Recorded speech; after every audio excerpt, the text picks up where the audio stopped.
Hi,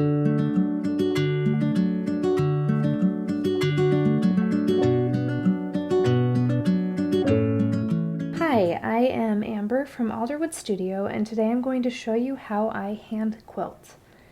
I hand quilt using a big stitch style because I find it more enjoyable and I like the texture and the end result it creates. I suggest starting with something small for your first hand quilting project, a mini quilt or maybe a pillow cover like what I'm going to be working on here. So let's get started with some supplies. All of the supplies that you need will be linked to the video description for you to find quickly. First, of course, you will need a basted quilt to get started with. My quilt here is basted with a backing, batting in the middle, and then the top, and I spray basted this. You can definitely pin baste if you'd like, but I personally find spray baste just shifts less when you're hand quilting, and it's at least a great way to keep it all together your first couple times. For thread, I like to use pearl cotton size 8 thread. I usually use the DMC brand, which has a lot of different color options and is really good quality. You'll need a needle that fits your thread size. I like to buy Clover Goldeneye embroidery needles, and I personally use a size 7 or 8 needle most of the time. If you're having trouble pushing the needle through the fabric or pulling the thread through, try experimenting with a few different needle sizes. This is optional, but a needle threader can really help with frustration when you're threading your needles and can be a bit of a sanity saver. A leather thimble is a must-have for me. I use my thimble to push the needle through the fabric, and as you'll see, there's no way I would be able to hand quilt without it. I would just have holes in my fingers. Thread gloss will help you ensure that your thread doesn't get tangled up in knots while you're working. My favorite thread gloss is made by Ponderosa Creative. Finally, you'll need a way to mark the designs on your quilt. A ruler will help you draw straight lines if that's your goal, and then for the actual marking there are a couple of different options. You can use a water-soluble fabric marker, or you can use a Hera marker. This is the most common type of Hera marker, but to be honest, I don't really love mine. I tend to use this one much more often instead, which is a handmade one by Modern American Vintage. I find that I get a much more visible line when I use this one, and it just feels really nice in my hand. Plus, I mean, it's beautiful, of course. So let's get started. The first thing we're going to do is mark the lines on our quilt. I'm going to use my Hera marker for the most part, but I will draw one line with the marker, the blue marker, so that you can see what I'm doing a little bit better. So I'm going to go ahead and just start in the middle. That's generally the best practice, to start your hand quilting in the middle. And I will draw a line right here down this middle block.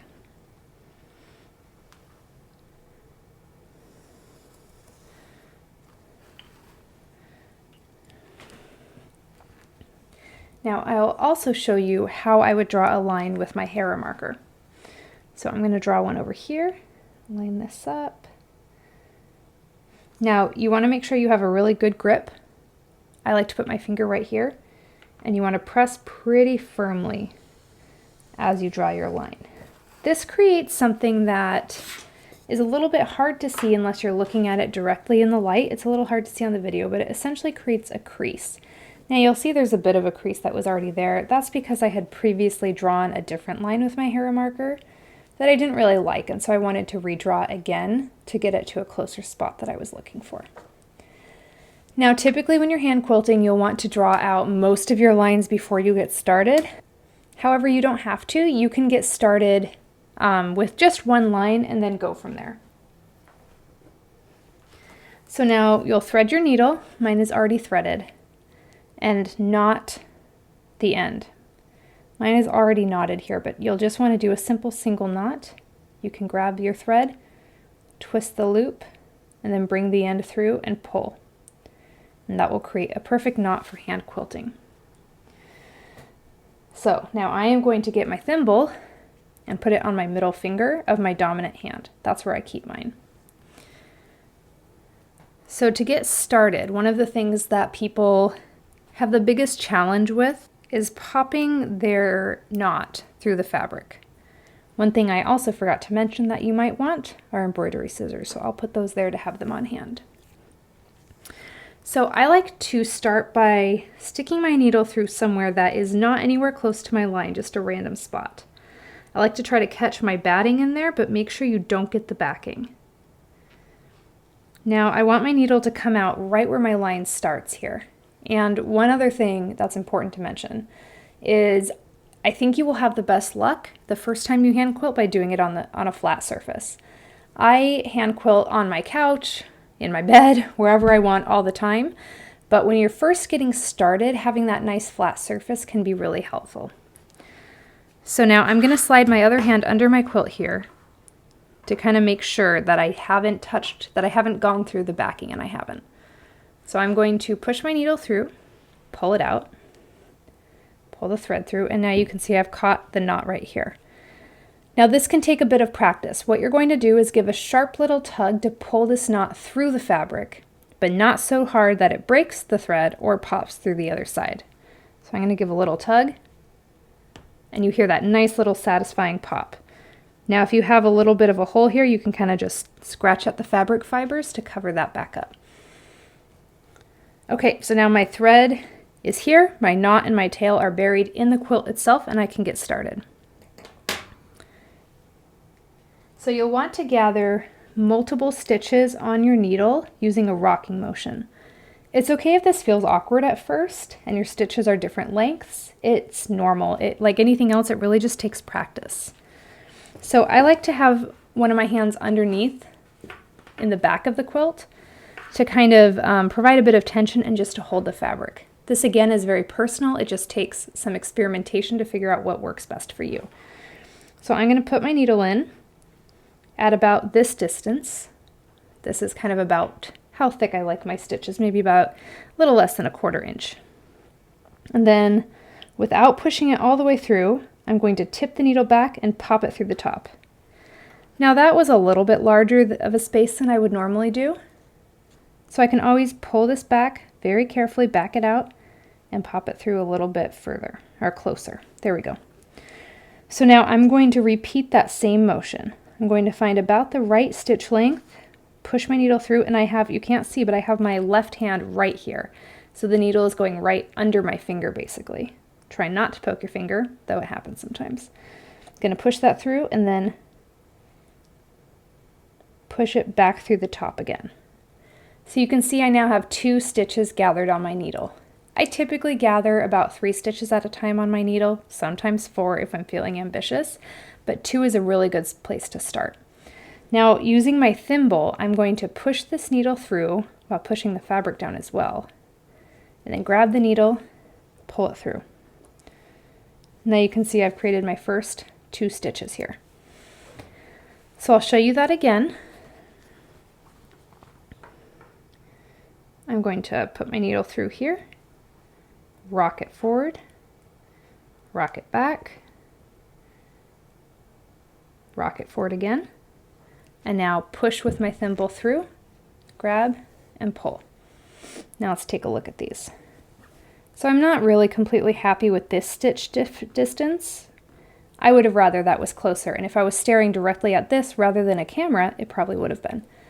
That said, one of the beauties of hand quilting is while you're doing it, you might see all these little imperfections, but once it's done, you'll hardly notice them. So I'm just going to leave it and continue.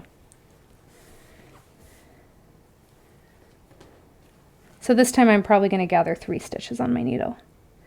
So I'll push it down, pull it through,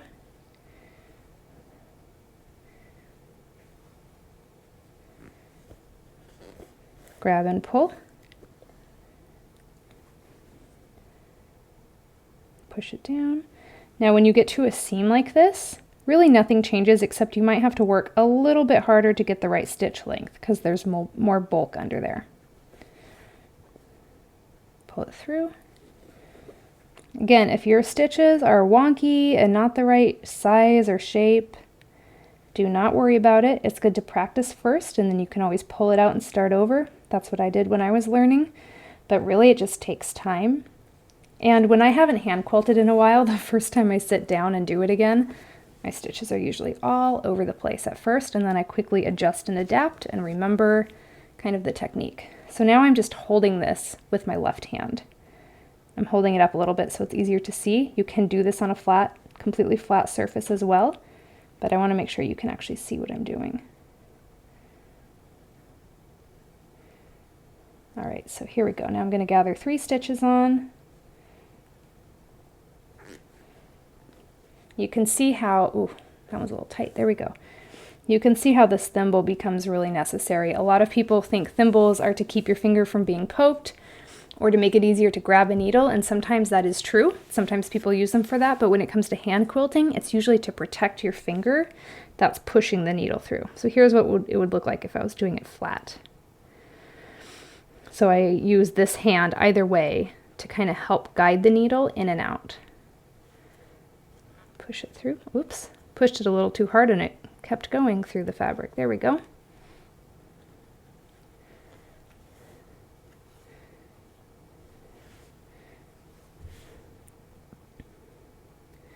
Now when we get to the end of this line, I'm going to show you how I stop.